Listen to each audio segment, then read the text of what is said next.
毒气成了养活一家老小的唯一经济来源。日本虽然被打跑了，但残留的生化武器还有不少，而在东北时常有人因此被抓。你知不知道你收的是什么东西啊？那是芥子气。你是日本人的，在东北的时候拿它毒害咱们中国人的，你爷奶奶命都搭上了。日本那个516细菌部队就试验这个东西，都拿咱中国活人试验的。你啥都收是不是？多少钱收的？我花10块钱一个。多少钱？10块。10块钱一个你就收这玩意儿？我叫你收，我叫你收。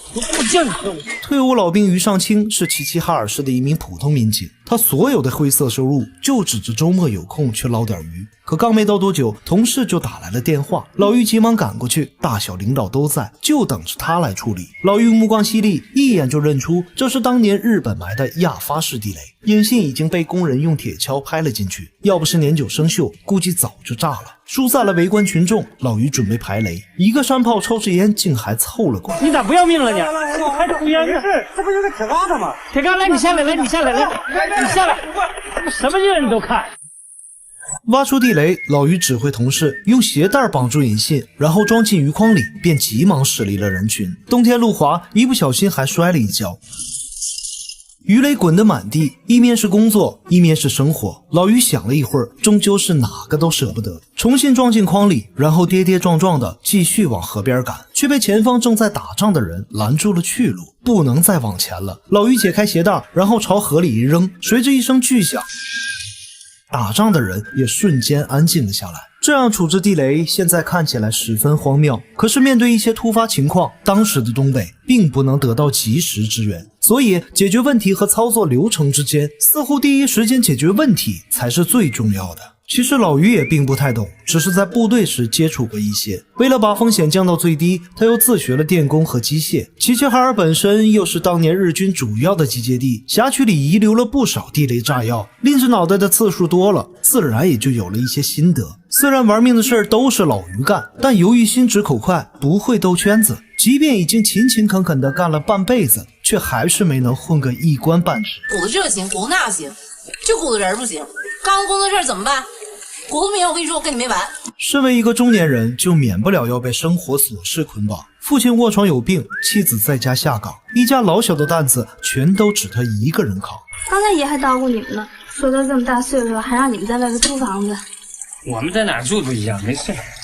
老于标准的中国小老百姓形象，热心肠，干劲强，孝顺，实诚，见谁都客客气气，不爱在官场上阿谀奉承，但真逼急了也能给领导送点不太显眼的礼。为了给即将复员的儿子谋个差事，他舍下老脸给局长送了点鱼酱，结果还是被怼得一愣一愣的。进派出所啊，我告诉你，进派出所跟进公安部性质是一样的，都得考，逢进必考，考就刚刚的水平能考上。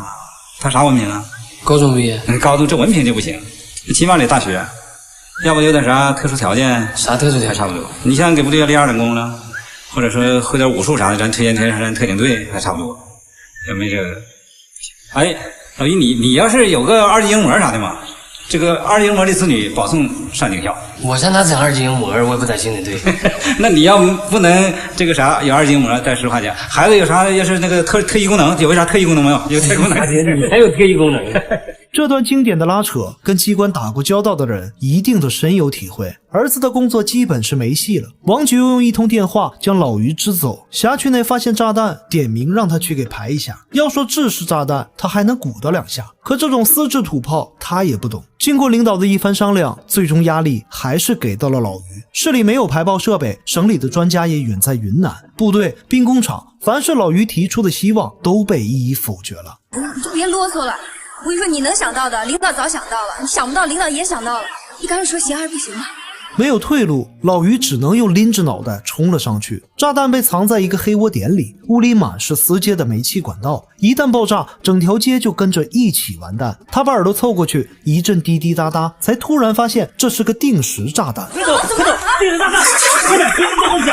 老于将同事撵了出去，然后用竹竿绑了一块碎玻璃，隐约的看到爆炸的时间只剩下20分钟，他还不得不下楼向领导汇报情况。定时炸弹马上就炸，表还走呢。队长长，我没看，你这啥话？你看不清楚。那我再看看去吧。看你这个，老于一头又扎进了黑机场，他用刀将炸弹割了下来，战战兢兢地划开胶带，然后屏住呼吸，在生与死的两条线中选择了一条割断。这时闹铃突然响起，老于吓得双眼紧闭，但庆幸的是他活下来了，没觉得有多高兴，只是身子一软就瘫到了地上。立了这么大功，王局在小饭馆为他摆了一桌，还特意拿出珍藏了20年的茅台。可这酒还没打开就又来事儿了。其实他可以不去，毕竟这摊本来就不归他管，但老于还是没有推辞。行不行？不行咋整啊？不行咱换个人行不行？换谁呀？谁懂炸药啊？我去看看再说吧。老于就不怕吗？其实老于也怕。从小我们的印象里，好像警察就应该是无畏的，但英雄也是人，即便像老于这样觉悟非常高的，也是硬着头皮上。毕竟英雄也有家人。小杜，不管以后怎么样，你跟孩子都好好活着啊！行。还是那个黑机场，炸弹被安在了电表箱里。老于本想用绳子挂住，然后在远处引爆，可刚要跑到楼下，又想起满屋私接的煤气管道，他将同事撵出去，还是选择了近身排雷。撕开胶带，炸弹里埋的都是线，每扯断一根，老于都替自己捏了一把汗。终于，起爆药和炸药被分离，老于再一次瘫倒。拆了，怎么样，老于？湿透了，快，鞋里都是水了。哎呀！足足折腾了一天，老于终于是活着回到了家。可刚一进屋，就被妻子劈头盖脸一顿臭骂。那炸弹你懂啊，你明白呀？你不都怨你吗？你跟谁都输啊？你家老于去了生孩子不会，啥都会。这个可真好，炸弹也会排。我也没说你会排炸弹呢。对于妻子的关心方式，老于已经习以为常。年轻时为了自己放弃工作，随军24年，如今是唠叨点又能算得了什么呢？疲惫的老于倒头就睡，可妻子翻来覆去，却彻底失眠了。老于排报有功，上级难得批他休息一天，可刚早上9点，队里就又来电话了。咋的？又有炸弹了？又了。拉倒吧你别跟我开玩笑了啊！哪那么多炸弹啊？真有了，那我过去吧。接二连三的炸弹惊动了市局领导，而这个领导还是老于带出来的。领导虽然来了，可却一样有用的设备都没带来，毕竟监督基层办案也是领导工作的一部分。这回炸弹的位置比较隐蔽，竟然放在了烟囱里。老于小心翼翼地过去查看，可由于太黑，他无法分辨是什么引爆装置。如果贸然强拆，后果将不堪设想。但这时领导发话了：这个炸弹呢，到现在都没炸，肯定不是地质炸弹，应该是手机遥控的。怎么你安的呀？你说手机就是手机了。那你说是啥呀？我说不知道，行了吧？我认为没有调查研究，没有发言权。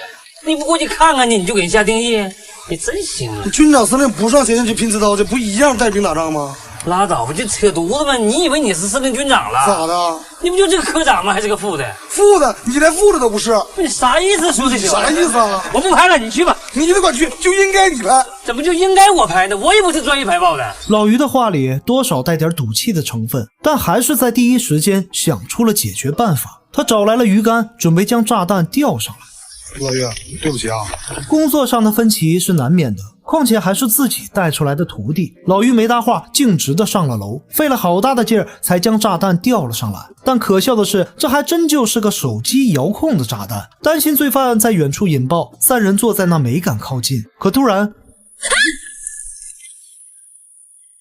你这时候来什么电话你？不能再等了。老于把同事支走，又开始一人面对炸弹。可越拆他越觉得不对劲儿，手感怎么这么轻？伸手进去一掏，居然是个假的。这么多人忙活半天，老于感觉自己被耍得团团转。下楼时，老于气得向墙上踢了一脚，却又踢出来一个炸弹。才刚缓解的气氛瞬间又紧张了起来。检查一番，和上一个如出一辙，应该又是个假的。在远处接了绳子，趁炸弹不注意，突然一拉，不出所料，他们又被耍了。可奇怪的是，已经接连出现4个炸弹。如果说是敲诈，可一个电话也没接到；说他是报复呢，却又一个都没炸。事情有些诡异，所有人心里都化了魂儿。还没等老于缓过劲儿呢，炸弹就又来了，而且一来就来了仨。之前的没炸，多少是有点运气，可常在河边走，哪有不湿鞋的？疲惫的老于手一直在抖，根本不听使唤。找不到第2个拆弹的人，领导只能让他回去休息一晚，明天再来。老于回到家，电视里已经开始播报炸弹的事儿。儿子不放心，打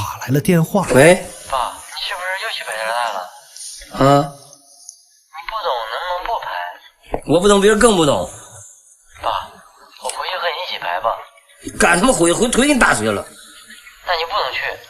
你废话，那连长让你上前线你不去啊？给你毙了，混蛋！挂了电话，老于也觉得不太对，他一个快退休的普通片警，咋就莫名其妙的成了专门拆炸弹的了呢？还没等他合计明白，电话就又来了。市里领导已经高度关注这个事件，等不到明天了，必须马上就来拆。自古君要臣死，臣不得不死。在一次又一次的老于，你再坚持一下中，老于硬着头皮一次又一次的排雷。为了老百姓，他可以死，可为了家人，他又不得不舍下老脸，提了一些要求。王爷，前头那6个没炸，纯属侥幸。这今天一家一出来3个，肯定得炸一个。小这一炸，老于就完了。以前没给你们添过什么麻烦，今天有个要求跟你们提一下。说吧。我老婆还没有正式工作，孩子马上就复员了。如果我要有点什么事儿的话，请你们帮着把他俩的工作给安排一下。放心吧，这事交给我了。没了后顾之忧，老于让所有人都撤了。他将3个炸弹一一用绳子捆好，挂上钩子，然后在远处引爆。结果和白天一样，3个炸弹全是假的。里面装的火药还不如一个2踢脚多。为了表彰老于屡立奇功，领导决定安排他洗个澡。可还没等老于泡透呢，电话就又来了，还是那个黑机场，又发现2个炸弹。这回老于有经验了，看了一眼，确定是假的。第一个直接就给扔了，倒是第2个和以往都不同，炸弹被放在一个啤酒箱里。这也是假的。你怎么知道这是假的？你眼睛还是光啊？这么就炸了，你知道吗？刚才晃了一下，还响呢。接连几次的有惊无险，让大伙都放松了警惕。可只有老于最清楚，每一次那可都是拎着脑袋在干活。局长说：“你要不去排，那就只能我去排了。”但凡不是大脑短路的，都明白这话啥意思。虽然这些风凉话让老于很气愤，可他不去，又能谁去呢？王局，这把要一炸了，我肯定没好了。以前你说的那个话，一定要兑现的。老于，放心吧。老于端着啤酒箱子搬到了一块空地上，当初的那个徒弟也在不远处监督工作。虽然有领导坐镇，可炸弹还是没给一点面子。